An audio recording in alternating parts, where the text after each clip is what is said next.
राज परिवार में ऊंच पद माना क्या और कौन सा?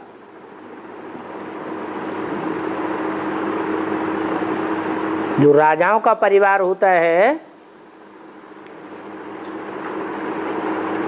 उस परिवार में ऊंचे से ऊंचा लक़ब कौन सा है? हैं? राजा।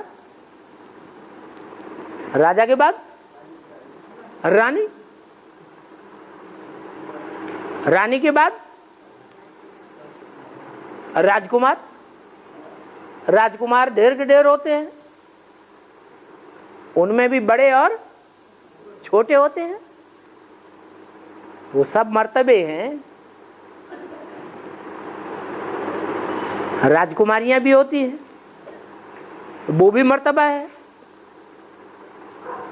फिर बड़े बड़े ओहदेदार भी होते हैं। प्रधानमंत्री होता है, सेना नायक होता है, उनके सहयोगी होते हैं छोटे बड़े असिस्टेंट। वो सब राज परिवार से जुड़े रहते हैं ना। फिर छोटे छोटे पद होते हैं।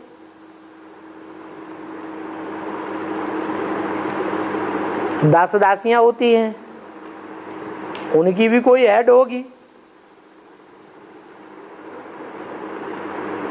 दास होते हैं जो बाहर रहते हैं, बाहर सेवा करते हैं, उनके भी हेड्स होते हैं। फिर राज परिवार के चांडाल भी होते हैं, वो है सबसे नीचे पद। और ढेर के ढेर होते हैं, थोड़े नहीं होते हैं। उन ढेर के बीच में राजा रानी दो ही होते हैं।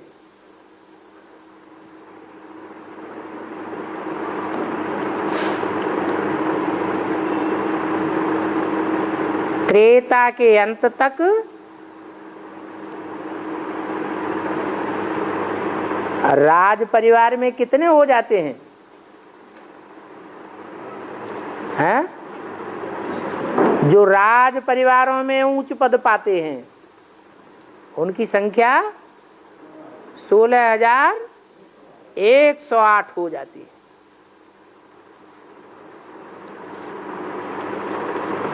और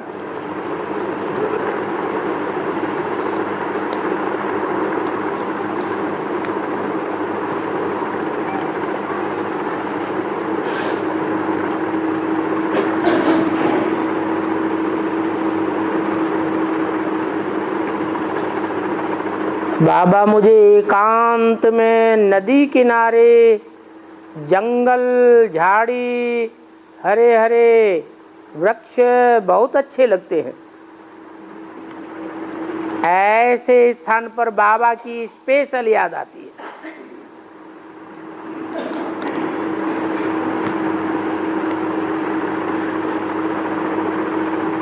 उनको सन्यासी कहेंगे या गृहस्थी कहेंगे? वो तो सन्यासी हो गए। एकांत में जाकर के याद किया तो ये बड़ी बात नहीं, लेकिन घर गृहस्थ में रह करके याद किया तो पावरफुल आत्मा साबित होती है। और बाबा ने तो बताया है एक के अंत में रहो, बुद्धि एक के अंत में लगी रहे, उसे कहेंगे सच्चा एकांत। जंगल में जाने की जरूरत ही नहीं, क्योंकि हमको तो ज्ञान मिला हुआ है ये सारी दुनिया जंगल ही जंगल है,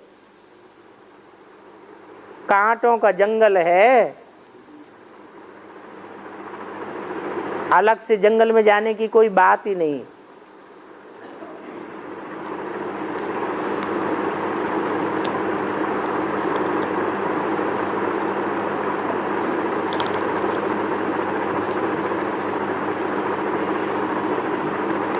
स्थूल एकांत में याद देर तक टिके, वो बड़ी बात नहीं। शांति में, शांति के वातावरण में शांत रहना कोई बड़ी बात नहीं, लेकिन अशांति के स्थान में रह करके शांत रहना ये ही बड़ी बात है। ये सारी दुनिया में अशांति ही अशांति फैली हुई है।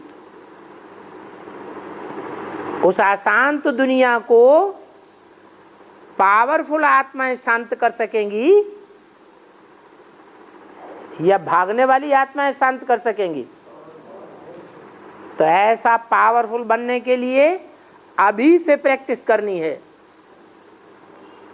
आगे चल करके चारों ओर दुनिया में अशांति अशांति होगी। बम फटेंगे तो जंगलों में भी क्या हो जाएगा? आग लग जाएगी। तो कहां जाएंगे? है? तो एकांत की बात हद में छोड़ देनी, बेहद का एकांतवासी बनना है। तो लंबा चौड़ा लिख दिया।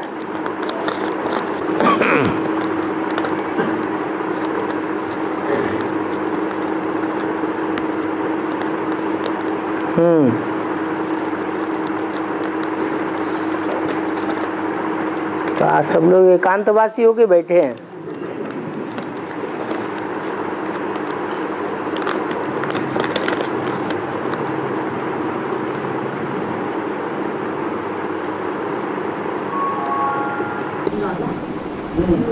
बोला है कि सतयुग में इच्छा मृत्यु होती है, तो संगम में किस तरह बेहद निष्ठा, संगम में उसकी शूटिंग कैसी होती है? सतयुग में इच्छा मृत्यु होती है या इच्छा मात्रम अविद्या होती है? हैं? सतयुग में इच्छाएं होती हैं, वहां कोई भी प्रकार की इच्छाएं नहीं होती। आज की दुनिया में मनुष्य बहुत दुखी होते हैं तो इच्छा करते हैं क्या? हमारी मौत आ जाए। वहां सतयुग में मौत की कोई इच्छा नहीं करता। हाँ, जब मृत्यु होनी होती है तो उनको साक्षात्कार हो जाता है।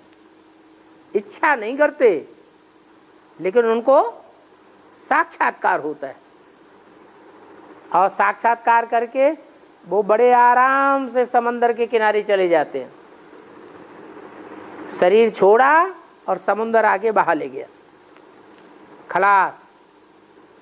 कोई क्रियाकर्म आदि करने की दरकार नहीं। इच्छा मृत्यु यहाँ संगम में होगी। हम जब चाहेंगे तब शरीर छोड़ेंगे। हमारी इच्छा के बगैर मृत्यु भी सामना नहीं करेगी, मृत्यु पर भी विजय होगी। और चांडाल की आवश्यकता नहीं है ना? कहाँ? सतयुग में। तो इसीलिए तो कहा ऊंच ते ऊंच पद नीचे नीचे के जन्मों में होता है। नीच ते नीच पद नीचे के जन्म में होता है या ऊपर के जन्मों में होता है? कहाँ होता है? नीच पद नीच जन्म में होता है। जैसे जैसे नीचे जावेंगे वैसे वैसे नीच पद पाने वालों की संख्या भी बढ़ती चली जाएगी। और है नदी के किनारे हो, नदी में गंध बढ़ेगा ना। नदी में तो गंध बढ़ेगा, वहां नदियों में कोई प्रकार का गंध नहीं जाता। सागर तो सागर है, उसमें गंध का कुछ असर नहीं पड़ता। नदियां तो गंदी हो जाती हैं, पॉल्यूशन बढ़ता है, बढ़ रहा है। और अभी तो कहाँ आप गए? कि राज परिवार में चार नाम होते हैं। राज परिवार में जो राज परिवार होते हैं, जितने बड़े बड़े राज परिवार होंगे उतने नीच पद वाले भी होंगे। छोटे राज परिवार होते हैं उनमें नीच पद वालों की जरूरत नहीं। जितना जितना राज्य का विस्तार बढ़ता जाता है उतना उतना नीचे काम करने वालों की संख्या भी बढ़ती जाती है। और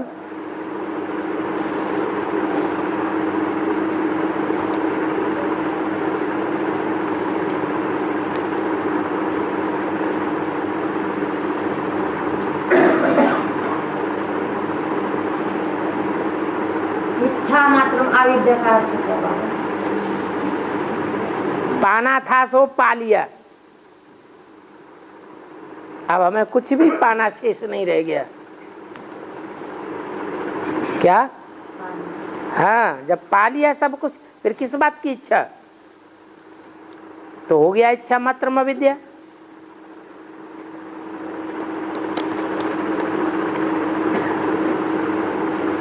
इस दुनिया में इच्छाएं बढ़ती जाती हैं और नई दुनिया में इच्छाएं घटती जाती हैं। जितनी जितनी नई दुनिया होगी उतनी इच्छाएं कम होंगी।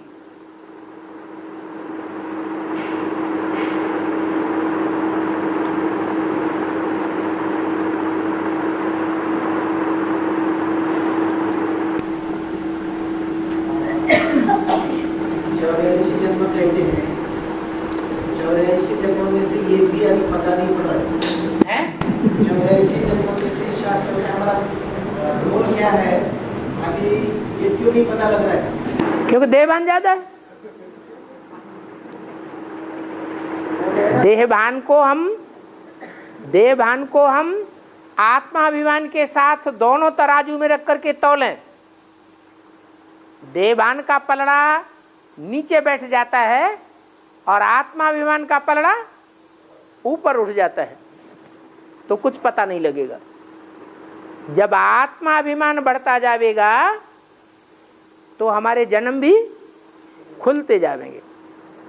पहले पहले तो संगम युग में पता चलेगा कि हमारा स्टेटस क्या है, हमको पता नहीं चलता। चलो छोड़ देते हैं। कोई और ब्राह्मण है या नहीं है जिनको पता चल रहा है? ऐसे कोई ब्राह्मण है या नहीं है जिनको पता चल रहा है कि हमारा ये स्टेटस है? पहले जन्म में माला में हमारा ये नंबर है, पहले जन्म में, और उस उमंग उत्साह से कार्य कर रहे हैं। उस उमंग उत्साह के आधार पर आने वाले जो परीक्षाएं हैं उन परीक्षाओं को भी पास करेंगे। वो पास करने वाले नंबरवार होंगे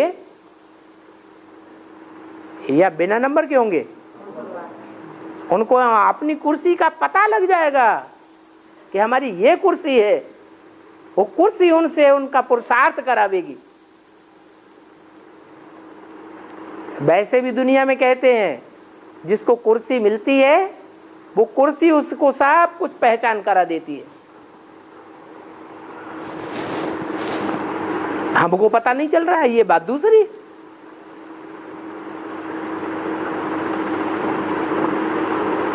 और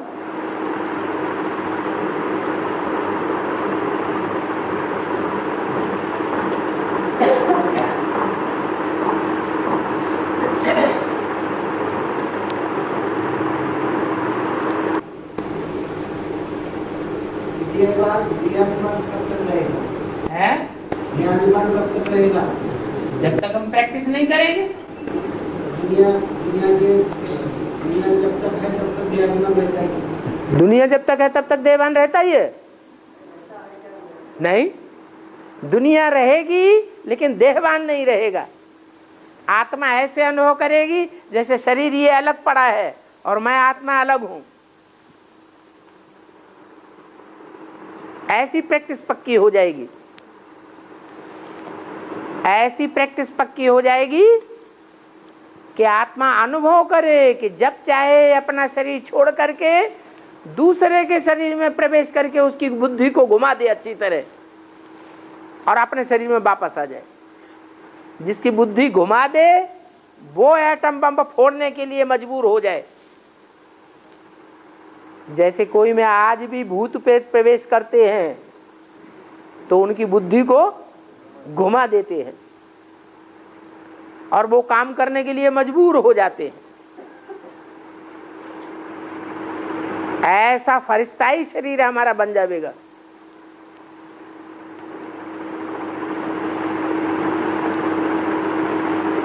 और ये जन्म का पता पड़ने पर अपने एक जन्म का पता जब लगेगा।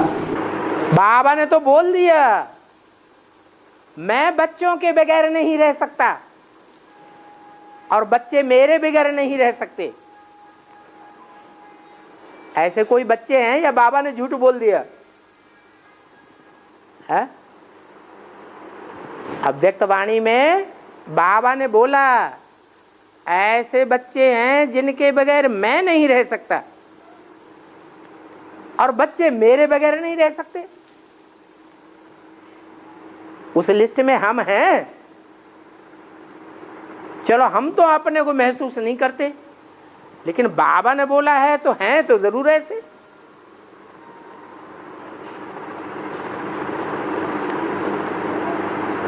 बाप ने तुम बच्चों को नई दुनिया की सौगात दी है। चलो हम अनुभव नहीं करते हैं वो नई दुनिया की सौगात का। उस दुनिया में तुम बच्चे आना जाना भी करते हो, हम अनुभव नहीं करते। लेकिन कोई बच्चे हैं जो ये अनुभव करते हैं। इसकी यादगार है आज भी दुनिया में ऐसा वो यादगार देखने में आने लगा है। नया मकान बनाते हैं तो चारों तरफ से क्या करते हैं उसको छुपा देते हैं, पर्दा लगाए देते हैं। तो नई दुनिया का फाउंडेशन सबको नहीं दिखाई पड़ रहा है। जो जो आत्माभिमानी बनने की उस स्टेज पर पहुंचते जाएंगे, संगम युग में हमारा ये मर्तबा पक्का हो गया कि हम ही सूर्यवंश की लिस्ट में आने वाले हैं। हम दूसरे लिस्ट में जाने वाले, दूसरे धर्म में कन्वर्ट होने वाले नहीं हैं। तो पहले जन्म का पता चल गया ना।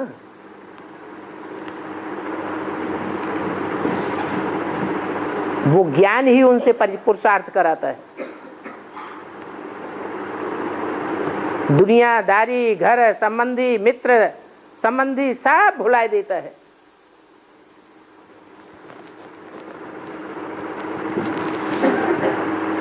देह और देह के संबंधों से नष्ट हो मोह। स्मृति आ गई अपने पद की, अपने स्टेटस की, तो वो स्मृति ही सब कुछ भुलाती है।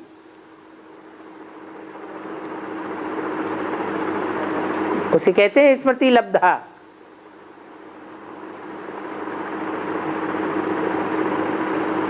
लेकिन अभी हमारा अनुभव नहीं है,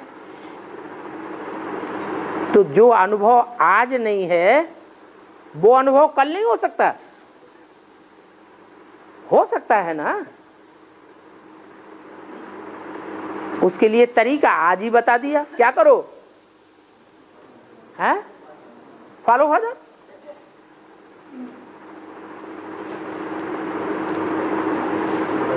फादर क्या करता है, फादर ने क्या किया, क्या कर रहे हैं, वो हम भी करें। और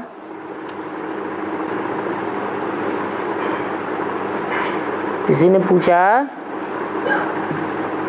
शनिदेव ने महादेव को कहा मैं तुम्हारे पास आने वाला हूं। शनिचर की दशा तो खराब है।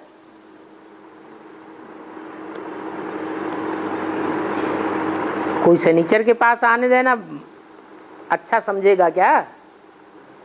नहीं। राहु की दशा में आना कोई पसंद करेगा क्या?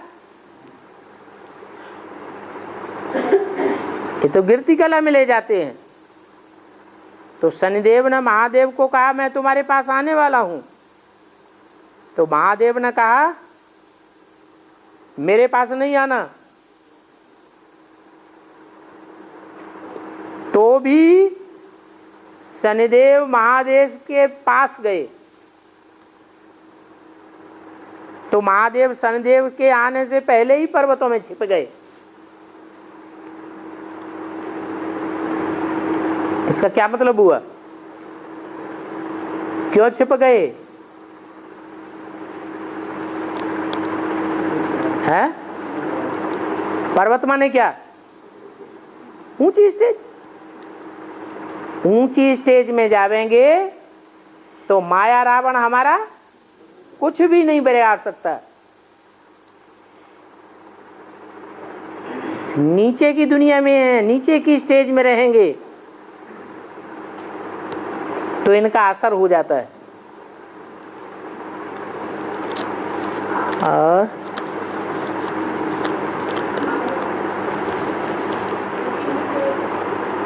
है पीछे आओ भाई, पीछे आओ।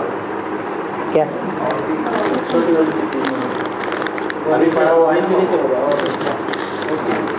पीछे भी है।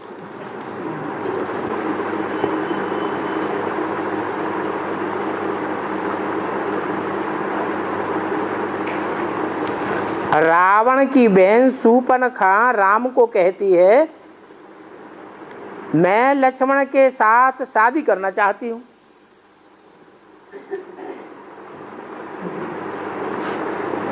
राम और लक्ष्मण आमने सामने बैठे थे थोड़ा दूर पे।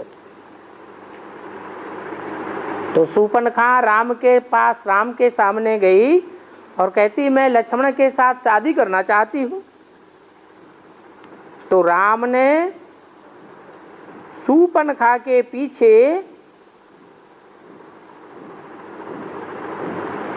ऐसा लेख दिखाई दिया पीठ पर, किसका नाक कान काट दो।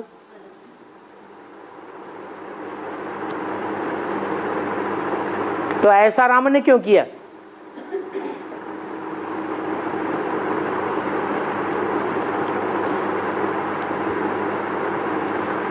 क्या खराब काम कर दिया क्या है? अच्छा किया या खराब किया है? अच्छा काम कर दिया। शूर्पणखा विदेशी थी या स्वदेशी कन्या थी?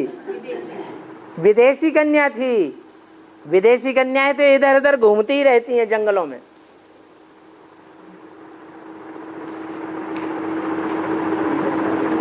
इधर उधर घूम करके जिसका चाहते हैं उसका सत्य डोलाई देती है।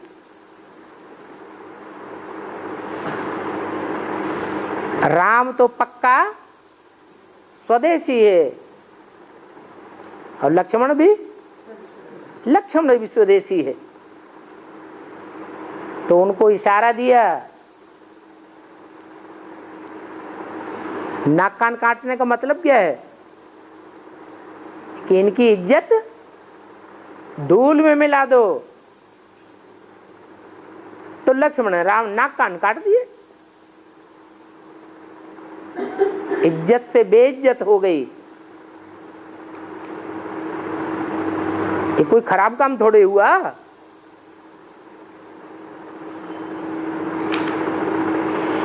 आगे चल के बहुत बेइज्जत होने वाली है, क्योंकि इन वैश्याओं ने ही भारत का नाम बदनाम किया है।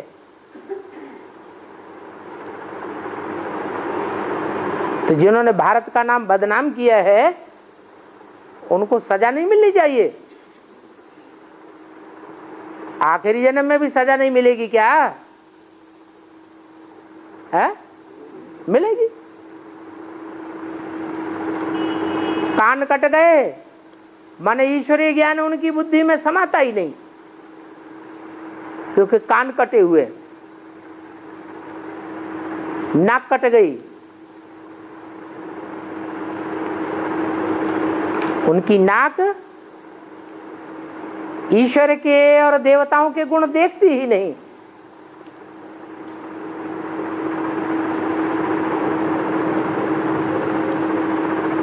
तो ऐसों का संसार में रहना ही बेकार है। और रहते हैं तो सम्मान पूर्वक न रह पाए, ताकि उनको पश्चाताप हो कि ये रास्ता ही गलत है।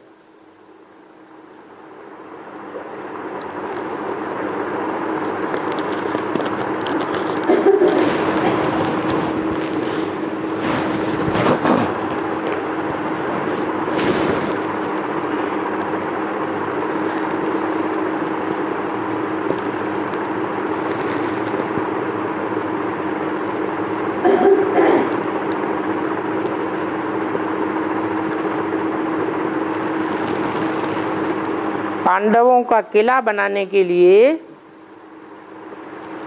दूरंदेशी होना चाहिए। दूरंदेशी का अर्थ क्या है?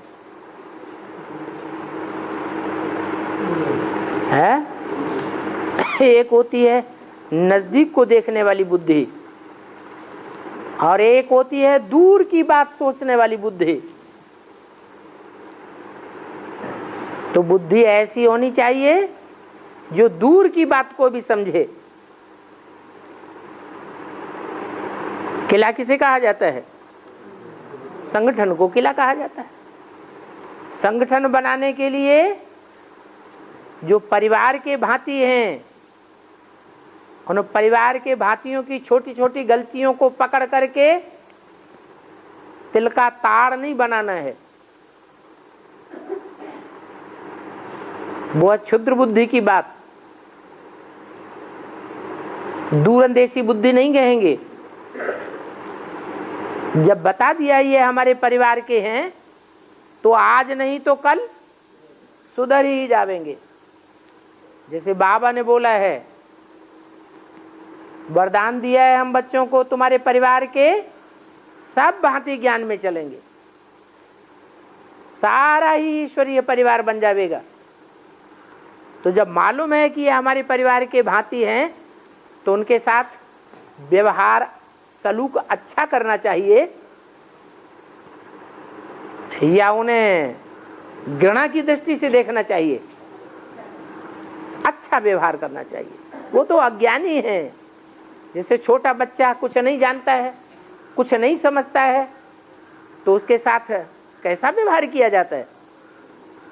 जैसा छोटे बच्चों के साथ व्यवहार किया जाता है, ऐसा परिवारजनों के साथ व्यवहार करना है। तो ये इसको कहेंगे दूरंदेशी बुद्धि।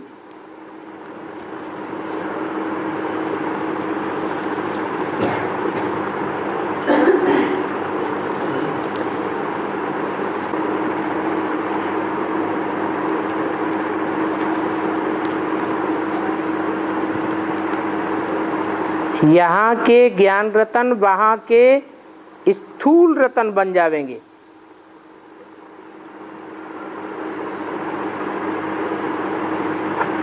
और ज्ञान रतन तो सरेंडर वर्ग भी धारण करता है, नॉन सरेंडर वर्ग भी धारण करता है। तो जो सरेंडर होने वाले हैं, वो क्या ज्ञान रत्नों के साहूकार बनेंगे?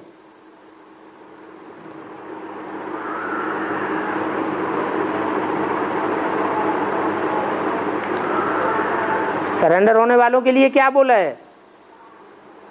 क्या बनेंगे? राज परिवार के भांति बनेंगे। जो राज परिवार होता है, उस राज परिवार में चाहे छोटा पद पाने वाला हो, चाहे बड़ा पद पाने वाला हो, दुनियावी लोगों के मुकाबले वो कम संपत्ति वाले होते हैं या धन धान्य से भरे पूरे होते हैं? धन धान्य से भरे पूरे होते हैं। अरे पहले जन्मों की तो बात ही छोड़ो, आज के अंतिम जन्म में भी जो राजकाज संभालने वाले भांति हैं, उनका कितना मान है। आज लोग धंधाधोरी करना पसंद ज्यादा करते हैं, या कोई नौकरी मिल जाती है तो ज्यादा खुश होते हैं। क्यों? क्योंकि उन्हें बहुत पेमेंट मिलता है।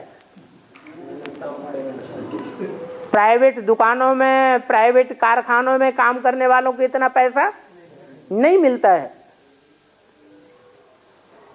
जो राजकाज के काम करते हैं, धंधे करते हैं, उनको बहुत पेमेंट मिलता है। इसलिए वो तो अच्छे साहूकार जैसे ही बन जाते हैं।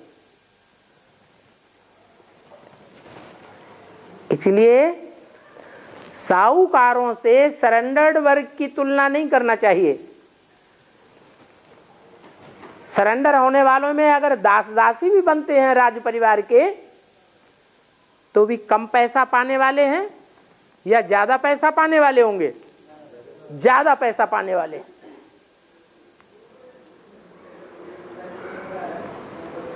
एक छोटे थाने में, छोटे पुलिस स्टेशन में दरोगा को जो पेमेंट मिलता है, और प्राइम मिनिस्टर का जो दरोगा होगा उसको कितना पेमेंट मिलेगा?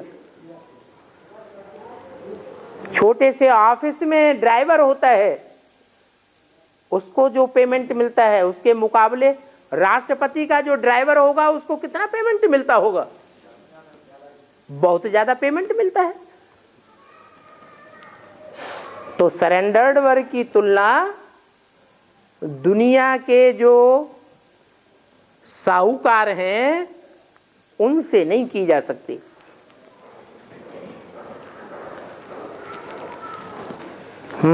और हाँ, लक्ष्मी बिताती है घर में, उसका बहिष्कार से लक्ष्मी महालक्ष्मी पूजन होता है बाबा इस महीने में। हाँ, महीने में गणपति के है, गणपति के बाद। हाँ, लक्ष्मी पूजन होता है। घर में लक्ष्मी बिताते हैं। हाँ, क्यों? अभी कल को बिताते वो उसमें भी लक्ष्मी पूजा है, उसका बहिष्कार से। जब शादी होती है बच्चे की, घर घर में बच्चों की शादी होती है, तो क्या कहते हैं? घर में लक्ष्मी आई। तो कोई ऐसी भी लक्ष्मी होगी ना, कोई ऐसा भी बेहद का परिवार होगा, इस वो है बेहद के परिवार में लक्ष्मी आई होगी पहले पहले, जिसकी यादगार में आज भी भारत में घर घर में लक्ष्मी का पूजन करते हैं, आवाहन करते हैं। कहाँ की यादगार है? संगम युग की यादगार है। संगम युग में जैसा हुआ है वैसा भक्ति मार्ग में जन्म जन्मांतर आचरण करते आए हैं। और कंट्रोल आदि बंद करेंगे बाबा है, कंट्रोल आदि बंद करेंगे, फिर भाव बढ़ाएंगे। कंट्रोल आदि मना राशन है, राशन हाँ बंद कराएंगे, हाँ, फिर भाव बढ़ाएंगे। फिर भाव बढ़ाएंगे।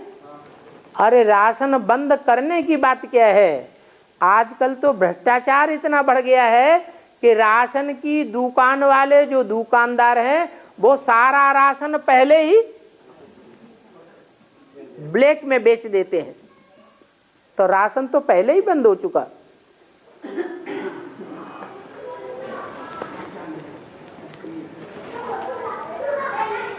इसलिए महंगाई तो बढ़नी ही बढ़नी है।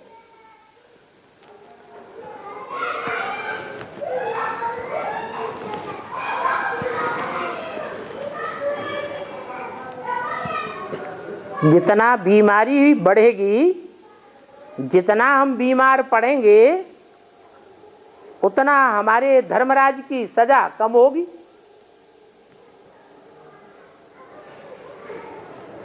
लेकिन बीमारी में कर्मणा सेवा तो नहीं कर पाते हैं।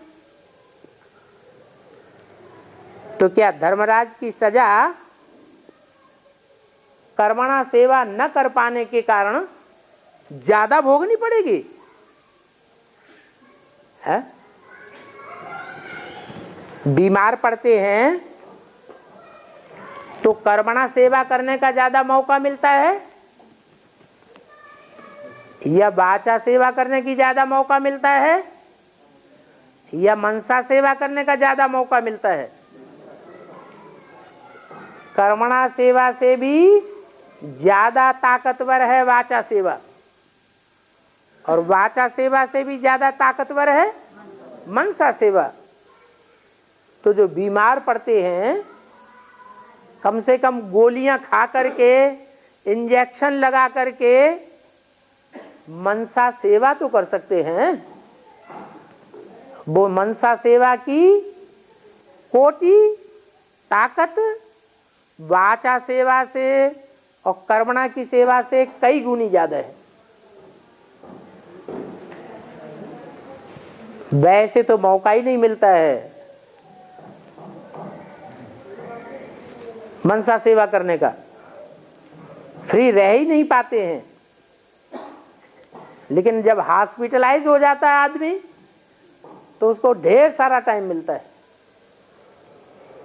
चाहे तो मनसा को कंट्रोल करे और मनसा की सेवा करे, और चाहे तो ना करे।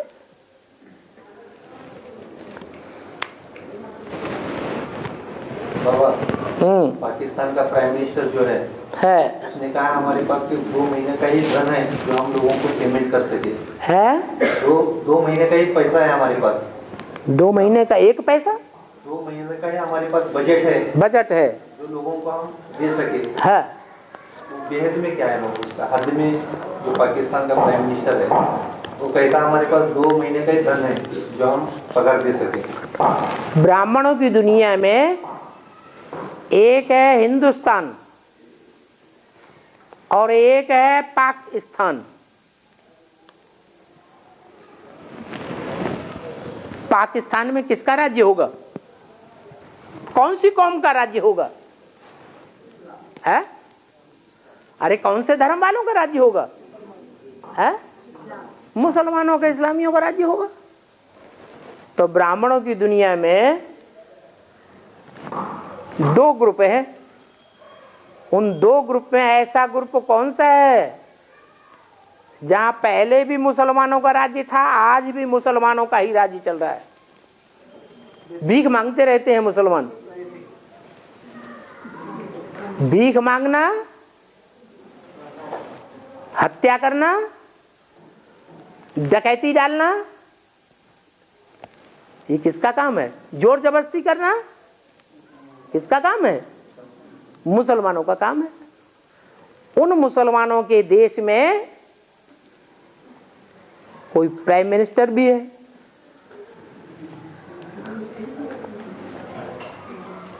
वो प्राइम मिनिस्टर का कहना है हमारे पास इतना ही बचा है, वो है स्थूल धन, स्थूल पाकिस्तान के पास। और यहां है, यहां कौन सा धन है? बेहद का धन। वो धन खलास होता जाता है। दृष्टि का लेन देन करेंगे तो संकल्प बिगड़ते हुए बनेंगे, बिगड़ैल संकल्प बनेंगे, वाइब्रेशन बनेगा, या वाइब्रेशन संकल्पों का सुधरेगा? बिगड़ेगा। जब संकल्पों का वाइब्रेशन लगातार बिगड़ता रहेगा तो ज्ञान रत्नों की कमी हो जाएगी बुद्धि में, या बढ़ेंगे? कमी हो जाएगी। तो ठीक तो कह रहा है, हैं? और अभी तो बाढ़ आ गई बहुत जबरदस्त।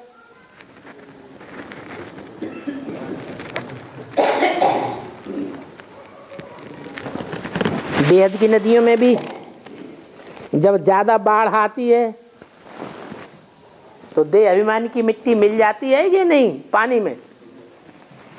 तो ज्ञान जल में देह अभिमानी की मिट्टी मिल जाने से कचड़े वाला पानी बन जाता है।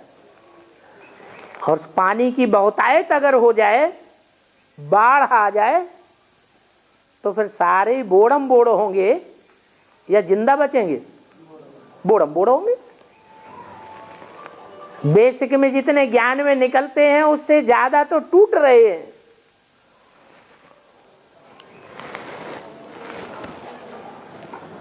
तो बोड़म बोड़ हो गए ना। और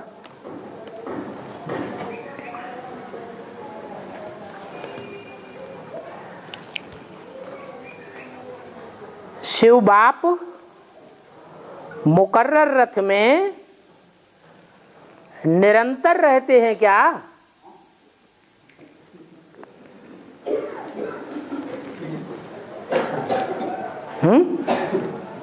पता ही नहीं पता ही नहीं पड़ता। अच्छा, तुमको पता नहीं पड़ता तो मुरली क्या कहती है सो तो ध्यान धरो। पता समझना है कि है हमें हमेशा समझना है कि शिव बाबा। मुरली एक तरफ ये भी कहती है कि सदा ये समझो कि इसमें शिव बाबा है। अगर सदा शिव बाबा को देखेंगे तो तुम्हारा ही कल्याण होगा, शिव बाबा सदा याद रहेगा। अगर ये समझेंगे कभी है कभी नहीं है तो कोई बात तुम्हें अनुचित लगेगी तो तुम्हारी बुद्धि में आ जाएगा ये तो इसकी मनमत है, शिव बाबा की श्रीमत नहीं है। तो अपनी मनमत पर या मनुष्यों की मत पर चल पड़ेंगे तो घाटा होगा या फायदा होगा? घाटा हो जाएगा। दूसरी बात, एक तरफ तो मुरली में बोला है सदा ये समझो कि इसमें शिव बाबा है, दूसरी तरफ बोला है बैल पर सवारी सदैव होती है क्या? है? होती है? सदैव बैल के ऊपर सवारी होती है क्या? माने भक्ति मार्ग में जो चित्र दिखाए हैं वो सदैव ही बैल पर सवार दिखाया है या वैसे भी दिखाया है, अलग से भी दिखाया है? तो ये मिसाल दिया कि वास्तव में शिव बाप सदैव सवार नहीं रहते हैं, लेकिन ये भी बोला है तुम बच्चे मेरे को जितना याद करेंगे उतना मैं तुम्हारे साथ हूं। तो भले प्रवेश न हो लेकिन जिसमें प्रवेश होता है मुकर्रर रथ में, अगर वो याद में रहता हो तो प्रवेश मानेंगे या नहीं मानेंगे? मानना पड़ेगा। ये बाहर से देखने से तो पता ही नहीं लगता कि कब याद है कब नहीं है।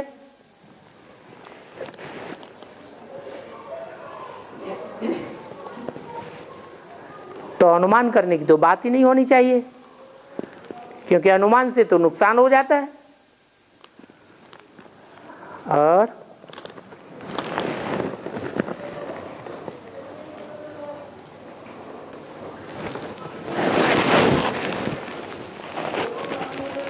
बाबा विदेशी धर्मों में जो के लोग हैं उन्होंने कोई शरीर छोड़ता है तो देह को मिट्टी में दबाया दिया जाए, क्योंकि वो देहात्मा को जला नहीं पाता पूरा, क्योंकि मिट्टी में दबा दिया जाता। तो देशियों में ऐसा शैव पंथ है, हिंदुओं में शैव पंथ है। हाँ, उनके उनमें भी ऐसा मिट्टी में दबाया जाता है। उसका कारण क्या है? शैव पंथियों में जो शिव उपासक है, जो शिव उपासक है उसको भी मिट्टी में दबा देते हैं। उसका मतलब क्या है? मतलब यह है कि शिव बाप विदेशी बन करके आता है या स्वदेशी बन करके आता है? तो बाप विदेशी बन करके आता है तो जो बच्चे होंगे पक्के पक्के शिव के बच्चे शैव संप्रदाय, वो बाप को फॉलो नहीं करेंगे? करेंगे कि नहीं? फॉलो करेंगे। तो एक तो बात यह है कि वो शैव संप्रदाय है। दूसरी बात यह है जब बाप को फॉलो करेंगे और बाप साकार तन में आता है तो साकार तन में आते हुए भी, मिट्टी के चोले में आते हुए भी उस मिट्टी से परे की स्टेज में रहता है या मिट्टी में मिल जाता है? और धर्म पिताएं भी आते हैं, वो भी मिट्टी के चोले में आते हैं, लेकिन वो मिट्टी से परे होकर रहते हैं या मिट्टी में उनकी आत्मा मिल जाती है, मिट्टी के संग का रंग लग जाता है। तो जो फॉलो फादर बच्चे हैं वो ऐसी आत्मिक स्टेज में पक्के रहते हैं, बुद्ध रूपी हाथ में उनके लिंग रहता है, ऐसी याद पक्की होती है कि वो देह में रहते हुए भी जैसे कि देह में है ही नहीं। इसलिए देह को मिट्टी में दबा देते हैं। मिट्टी में दबाने के बावजूद भी मिट्टी में उनकी आत्मा समाई हुई नहीं रहती है। और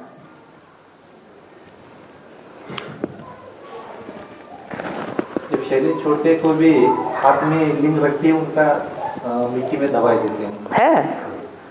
हाथ में लिंग रखने का मतलब क्या हुआ कि बुद्ध रूपी हाथ में आत्मिक स्थिति है, आत्मा से परमात्मा बाप दूर नहीं होता। और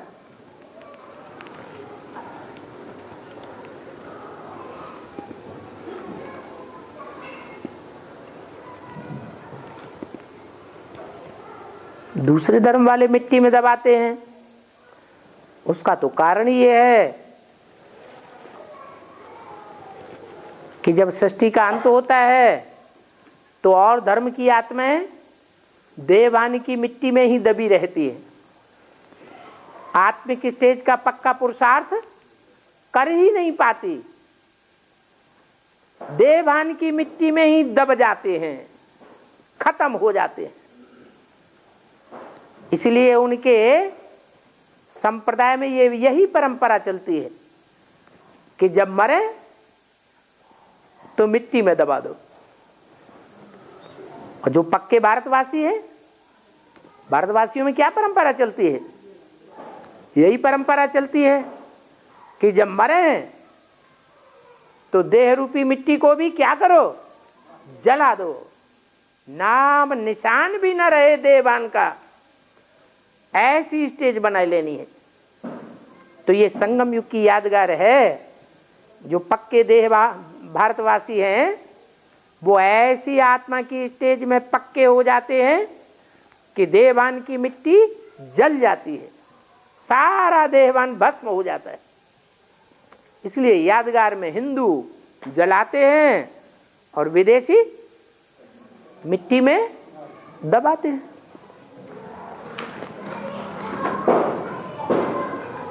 और